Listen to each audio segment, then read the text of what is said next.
जय श्री राम। पवन पुत्र हनुमान जी की जय। नमस्कार मित्रों, आपका स्वागत है हमारे YouTube ओम भक्ति कथा चैनल पर। मित्रों, आज के इस वीडियो में आप सुनेंगे मंगलवार व्रत कथा के 2 कहानी। लेकिन मित्रों, अगर आप इस वीडियो पर नए हैं तो वीडियो को लाइक कर दीजिए और हनुमान जी का नाम लेकर हमारे चैनल को सब्सक्राइब कर दीजिए, ताकि मित्रों हनुमान जी आपकी सारी मनोकामनाएं पूर्ण करें और हनुमान जी की कृपा सदैव आप पर बनी रहे और आपको हनुमान जी की कृपा से आपको पुत्र की प्राप्ति हो। तो चलिए मित्रों, आगे की कथा की ओर। व्यास जी ने कहा, एक बार नैमिषारण्य तीर्थ में 80,000 मुनि एकत्र होकर पुराणों के ज्ञाता श्री सूत जी से पूछने लगे, हे महामुने, आपने हमें अनेक पुराणों की कथाएं सुनाई हैं, अब कृपा करके हमें ऐसा व्रत और कथा बताएं जिसके करने से संतान की प्राप्ति हो तथा मनुष्यों को रोग, शोक, अग्नि, सर्व दुख आदि का भय दूर हो, क्योंकि कलियुग में सभी जीवों की आयु बहुत कम है। फिर इस पर उन्हें रोग चिंता के कष्ट लगे रहेंगे तो फिर वह श्री हरि के चरणों में अपना ध्यान कैसे लगा सकेंगे। श्री सूत जी बोले, हे मुनियों, आपने लोक कल्याण के लिए बहुत ही उत्तम बात पूछी है। एक बार युधिष्ठिर ने भगवान श्री कृष्ण से लोक कल्याण के लिए यही प्रश्न किया था। भगवान श्री कृष्ण और युधिष्ठिर का संवाद तुम्हारे सामने कहता हूँ, ध्यान देकर सुनो। एक समय पांडवों की सभा में श्री कृष्ण जी बैठे हुए थे। तब युधिष्ठिर ने भगवान श्री कृष्ण से प्रश्न किया, हे प्रभु नंद गोविंद, आपने मेरे लिए अनेकों कथाएं सुनाई हैं, आज आप कृपा करके ऐसा व्रत या कथा सुनाएं जिसके करने से मनुष्य को रोग चिंता का भय समाप्त हो और उसको पुत्र की प्राप्ति हो। हे प्रभु, बिना पुत्र के जीवन व्यर्थ है। पुत्र के बिना मनुष्य नरकगामी होता है। पुत्र के बिना मनुष्य पितृ ऋण से छुटकारा नहीं पा सकता और न ही उसका पुनग नामक नरक से उद्धार हो सकता है। अतः पुत्रदायक व्रत बतलाएं। श्री कृष्ण भगवान बोले, हे राजन, मैं एक प्राचीन इतिहास सुनाता हूँ, आप उसे ध्यानपूर्वक सुनो। कुंडलपुर नामक एक नगर था, उसमें नंदा नामक एक मन रहता था। भगवान की कृपा से उसके पास सब कुछ था, फिर भी वह दुखी था। इसका कारण ये था कि मन की स्त्री सुनंदा के कोई संतान न थी। सुनंदा पतिव्रता थी, भक्तिपूर्वक श्री हनुमान जी की आराधना करती थी। मंगलवार के दिन व्रत करके अंत में भोजन बनाकर हनुमान जी का भोग लगाने के बाद स्वयं भोजन करती थी। एक बार मंगलवार के दिन मणि गृह कार्य की अधिकता के कारण हनुमान जी को भोग न लगा सकी, तो इस पर उसे बहुत दुख हुआ। उसने कुछ भी नहीं खाया और अपने मन में प्रण किया कि अब तो अगले मंगलवार को ही हनुमान जी का भोग लगाकर अन्न जल ग्रहण करूंगी। मणि सुनंदा प्रतिदिन भोजन बनाती, श्रद्धापूर्वक पति को खिलाती, परंतु स्वयं भोजन नहीं करती और मन ही मन श्री हनुमान जी की आराधना करती थी। इसी प्रकार 6 दिन गुजर गए और मणि सुनंदा अपने निश्चय के अनुसार भूखी प्यासी निराहार रही। अगले मंगलवार को मणि सुनंदा प्रातः काल ही बेहोश होकर गिर पड़ी। मणि सुनंदा की इस असीम भक्ति के प्रभाव से श्री हनुमान जी बहुत प्रसन्न हुए और प्रकट होकर बोले, सुनंदा, मैं तेरी भक्ति से बहुत प्रसन्न हूँ, तू उठ और वर मांग। सुनंदा अपने आराध्य देव श्री हनुमान जी को देखकर आनंद की अधिकता से वल हो श्री हनुमान जी के चरणों में गिरकर बोली, हे प्रभु, मेरी कोई संतान नहीं है, कृपा करके मुझे संतान प्राप्ति का आशीर्वाद दे, आपकी अति कृपा होगी। श्री महावीर जी बोले, तेरी इच्छा पूर्ण होगी, तेरी एक कन्या पैदा होगी, उसके अष्टांग प्रतिदिन सोना दिया करेंगे। इस प्रकार कहकर श्री महावीर जी अंतर्ध्यान हो गए। मणि सुनंदा बहुत हर्षित हुई और सभी समाचार अपने पति से कहा। मनदेव कन्या का वरदान सुनकर कुछ दुखी हुए, परंतु सोना मिलने की बात सुनी तो बहुत प्रसन्न हुए। विचार किया कि ऐसी कन्या के साथ मेरी निर्धनता भी समाप्त हो जाएगी। श्री हनुमान जी की कृपा से वो मणि गर्भवती हुई और 10वें महीने में उसे बहुत ही सुंदर पुत्री प्राप्त हुई। ये बच्ची अपने पिता के घर में ठीक उसी तरह से बढ़ने लगी जिस प्रकार शुक्ल पक्ष का चंद्रमा बढ़ता है। 10वें दिन मन ने उस बालिका का नामकरण संस्कार कराया। उसके कुल पुरोहित ने उस बालिका का नाम रत्नावली रखा, क्योंकि यह कन्या सोना प्रदान किया करती थी। इस कन्या ने पूर्व जन्म में बड़े ही विधान से मंगलदेव का व्रत किया था।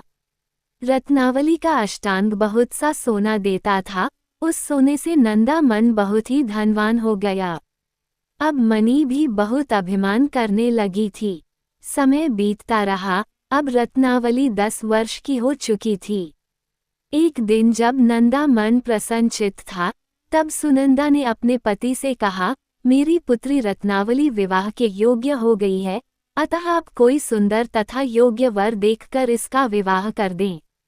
ये सुन मन बोला, अभी तो रत्नावली बहुत छोटी है।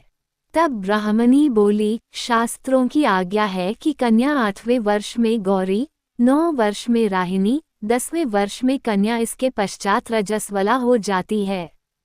गौरी के दान से पाताल लोक की प्राप्ति होती है, राहिनी के दान से बैकुंठ लोक की प्राप्ति होती है, कन्या के दान से इंद्रलोक में सुखों की प्राप्ति होती है। अगर हे पतिदेव रजस्वला का दान किया जाता है तो घोर नरक की प्राप्ति होती है।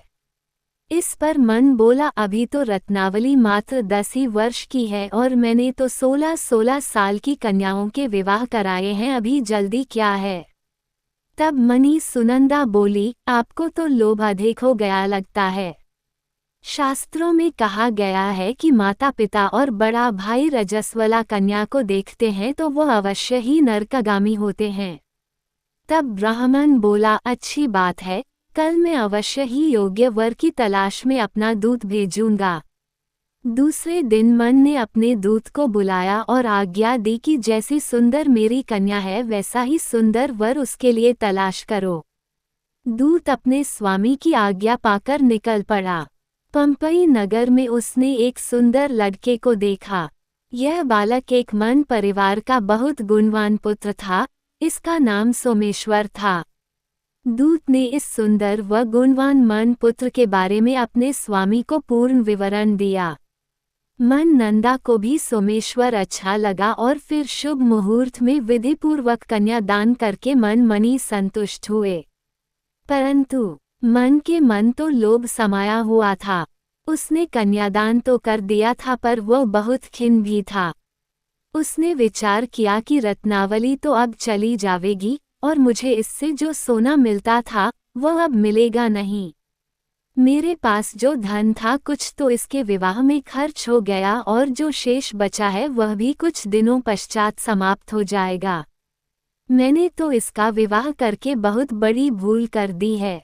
अब कोई ऐसा उपाय हो कि रत्नावली मेरे घर में ही बनी रहे, अपनी ससुराल ना जावे। लोभ रूपी राक्षस मन के मस्तिष्क पर छाता जा रहा था। रात भर अपनी या पर बेचैनी से करवटें बदलते बदलते उसने एक बहुत ही क्रूर निर्णय लिया। उसने विचार किया कि जब रत्नावली को लेकर उसका पति सोमेश्वर अपने घर के लिए जाएगा तो वह मार्ग में छिपकर सोमेश्वर का वध कर देगा और अपनी लड़की को अपने घर ले आवेगा, जिससे नियमित रूप से उसे सोना भी मिलता रहेगा और समाज का कोई मनुष्य उसे दोष भी नहीं दे सकेगा। प्रातःकाल हुआ तो नंदा और सुनंदा ने अपने जमाई तथा लड़की को बहुत सारा धन देकर विदा किया। सोमेश्वर अपनी पत्नी रत्नावली को लेकर ससुराल से अपने घर की तरफ चल दिया। मन नंदा महालोभ के वशीभूत हो अपनी मति खो चुका था। पाप पुण्य को उसे विचार न रहा था। अपने भयानक व क्रूर निर्णय को कार्यरूप देने के लिए उसने अपने दूत को मार्ग में अपने जमाई का वध करने के लिए भेज दिया था, ताकि रत्नावली से प्राप्त होने वाला सोना उसे हमेशा मिलता रहे और वो कभी निर्धन न हो। मन के दूत ने अपने स्वामी की आज्ञा का पालन करते हुए उसके जमाई सोमेश्वर का मार्ग में ही वध कर दिया। समाचार प्राप्त कर मन नंदा मार्ग में पहुंचा और रुदन करती अपनी पुत्री रत्नावली से बोला, हे पुत्री, मार्ग में लुटेरों ने तेरे पति का वध कर दिया है। भगवान की इच्छा के आगे किसी का कोई वश नहीं चलता है। अब तू घर चल, वहां पर ही रहकर शेष जीवन व्यतीत करना। जो भाग्य में लिखा है वही होगा। अपने पति की अकाल मृत्यु से रत्नावली बहुत दुखी हुई। करुण क्रंदन व रुदन करते हुए अपने पिता से बोली, हे पिताजी, इस संसार में जिस स्त्री का पति नहीं है उसका जीना व्यर्थ है।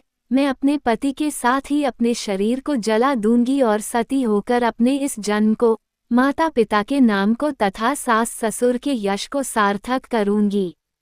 मन नंदा अपनी पुत्री रत्नावली के वचनों को सुनकर बहुत दुखी हुआ।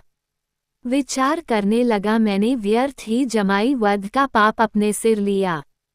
रत्नावली तो उसके पीछे अपने प्राण तक देने को तैयार है। मेरा तो दोनों तरफ से मरण हो गया। धन तो अब मिलेगा नहीं, जमाई वध के पाप के फलस्वरूप यम यातना भी भुगतनी पड़ेगी। ये सोचकर वह बहुत खिन्न हुआ। सोमेश्वर की चिता बनाई गई।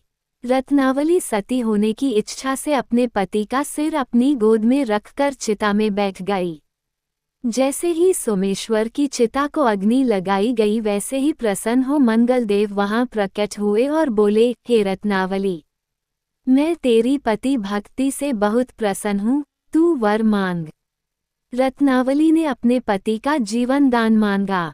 तब मंगलदेव बोले, रत्नावली, तेरा पति अजर अमर है, यह महाविद्वान भी होगा, और इसके अतिरिक्त तेरी जो इच्छा हो वर मांग।